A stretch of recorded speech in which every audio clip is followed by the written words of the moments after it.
Finally, I'd like to talk to you about drawing ears, and ears are really the strangest feature of all, if we have to say. An ear that we recognize as an ear is really one seen from the side of the head, this view, for instance, and it's a interesting combination of cartilage and stretched skin to create this sort of shell on the outside of the head that captures the sound. If you've ever had the experience of trying to hear something and you put your hand behind your ear, all you're really doing is creating a bigger ear. You're creating a bigger sort of catcher's mitt to capture that sound.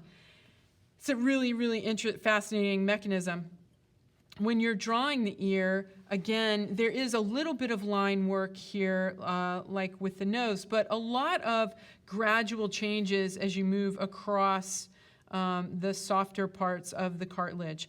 There's a hard edge here that comes around. There's a little bit of a hard edge here that sort of dissipates into a softer edge, a hard edge here. But much of the ear, this outer ring and even this inner part right here, are sort of, again, like tubes, if you will. They're shaded a little bit darker at the outside. There is a highlight that runs around, so to give it a sort of rounded form. When I shade, I do like to start with the darker values. And again, where you see a hard edge, it's okay to draw a hard edge. You can start with that hard edge, but you want to make sure that you are gradually using your scumbling technique to move away from that hard edge. Again, I want all of these features scumbled. Please no blending with your fingers or blending stump. Make sure you're going slow enough and in enough different directions that you're not showing direction, you're not showing overlap, and you're getting a nice even value when you shade.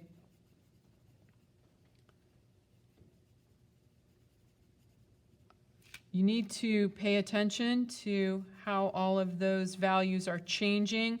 Make sure you're easing up on the pressure when you need a lighter value.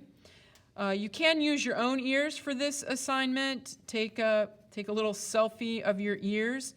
You can use magazine images if you'd like. You can use some on your phone. I find it difficult to work from my phone unless you're going to download the image, but the image disappears on you a lot. It's much easier to make comparisons if you're making direct comparisons. So I'm going to recommend that you actually print out an image to work from. I think that would be easiest. Okay, and the whole thing needs to be shaded, all of these parts. You're not really going to leave anything the white of the paper except the very brightest highlights. I would like 3 ears from the side and 2 facing forward. An ear from the forward view is the most odd looking, even more so than the side view of the ear. It just looks basically like a lump. But I do want you to have the experience of drawing that forward-facing ear.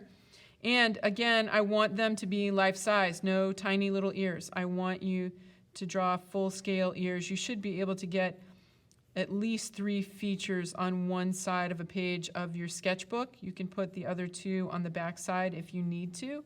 If you think you can get all 5 on one side, you are welcome to do that. Okay? Ears, 5 ears, 3 from the side, 2 facing forward.